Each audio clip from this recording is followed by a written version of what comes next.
Hi viewers, Neelas Life க்கு உங்களை அன்புடன் வரவேற்கிறோம். வாங்க வீடியோக்குள்ள போகலாம். இன்னைக்கு நம்ம பார்க்க வேண்டிய ரெசிபி பராத்தா. பராத்தாவுக்கு தேவையான பொருட்கள் கோதுமை மாவு, ஓமம், பட்டர். இது மூணையும் சேர்த்து நல்லா பிசைஞ்சு பராத்தா செய்ய போறோம். ஓமம் வந்து ஜீரணத்துக்கு ரொம்ப நல்லது. அது கோதுமை மாவுல சேர்த்து செய்யும்போது நம்ம உடம்புக்கு ரொம்ப நல்லது. ஓகேங்களா? வாங்க இப்போ வீடியோக்குள்ளே போகலாம். கோதுமை மாவு, ஓமம் ரெண்டுத்தையும் போட்டு நல்லா கலந்துக்கணும். அதுக்கப்புறம் எடுத்து வச்சுருக்க பட்டர்,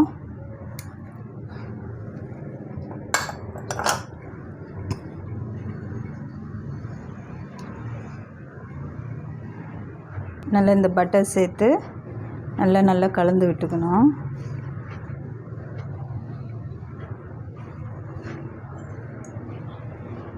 கலந்து விட்டுட்டு அதுக்கப்புறம் தேவையான தண்ணி,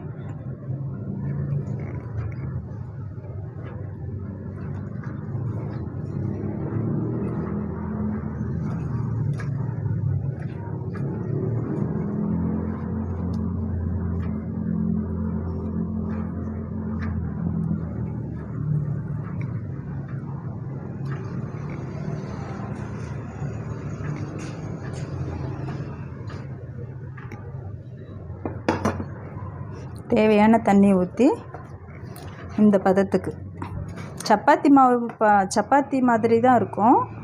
சப்பாத்தி மாவு பதத்துக்கு நம்ம பிசைஞ்சு விட்டுக்கணும். பாருங்க எவ்வளோ அழகாக வந்துருச்சு பாருங்க மாவே. இதை வந்து ஒரு அரை மணி நேரத்துக்கு அப்படியே மூடி வச்சிடணும்.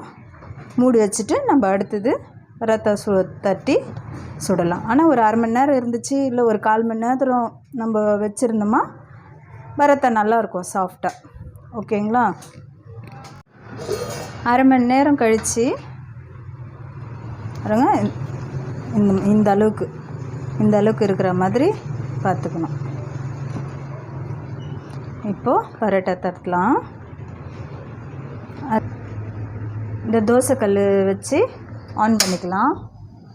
ஏன்னா தட்டுறதுக்குள்ளே இந்த கல் சூடாகிடும். வாங்க தட்டலாம்.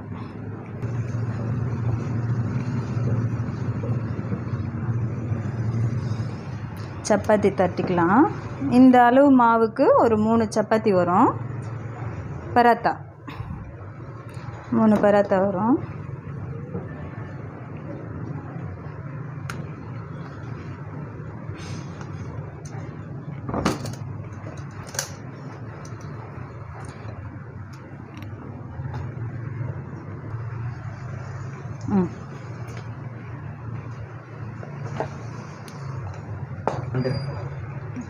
இந்த மாதிரி திரட்டிக்கணும்.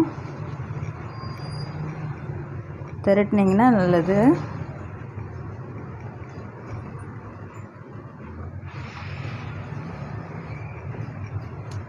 திரட்டி இந்த மாதிரி கொண்டு வாங்க.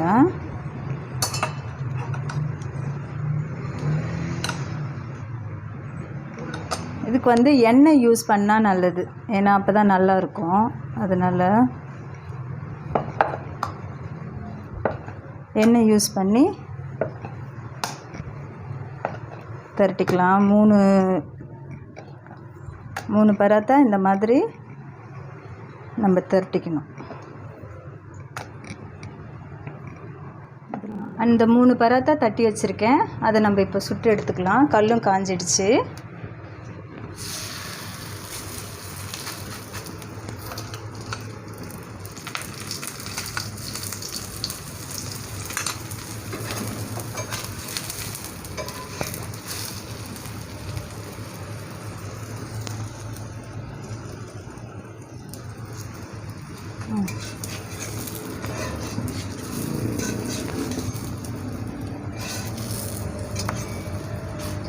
இது சாதாரணமாக நம்ம சப்பாத்தி சுடுறதை விட இது நல்லாயிருக்கும்.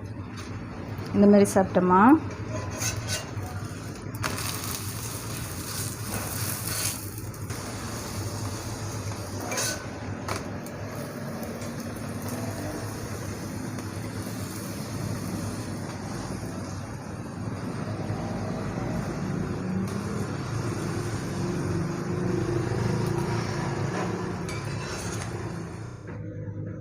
பட்டை லவங்கம் சேர்த்தாச்சு. அடுத்தது நம்ம இந்த வெங்காயத்தை சேர்த்துக்கலாம். வெங்காயம் பச்சை மிளகாய் சேர்த்துக்கிறோம்.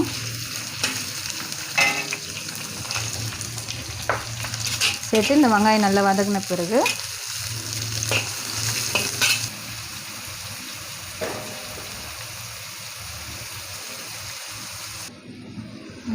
வெங்காயம் இந்த பதம் வதங்கினதுக்கப்புறமா இஞ்சி பூண்டு விழுது சேர்த்துக்கலாம்.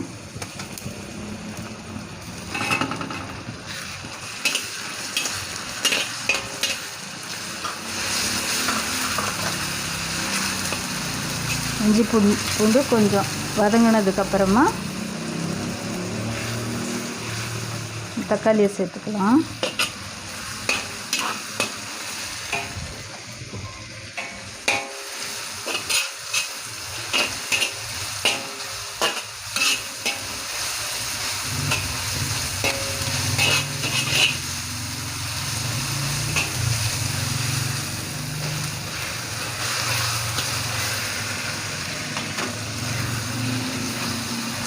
தக்காளி சேர்த்து நல்லா வதக்கிக்கணும்.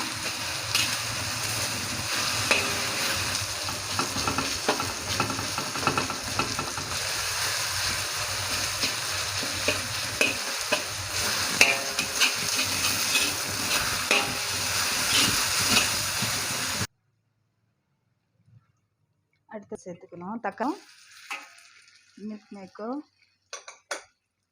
இந்த உருளைக்கிழங்கு சேர்த்து இது 2 கலரிட்டு எடுத்து வச்சிருக்க தனியாத்தூள்,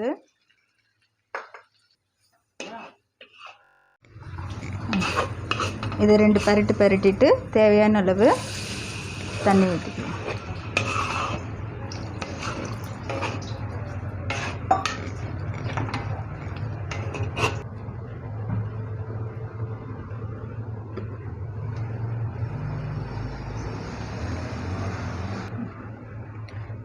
இந்த தொக்குக்கு தேவையான அளவு உப்பு சேர்த்துக்குங்க.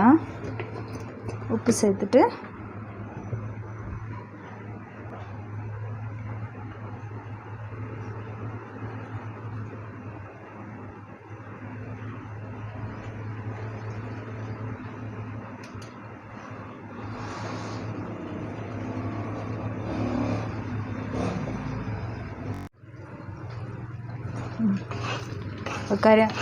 இந்த தொக்கு ரெடி ஆயிடுச்சு. தேவையான அளவு கொத்தமல்லி போட்டுக்கிட்டு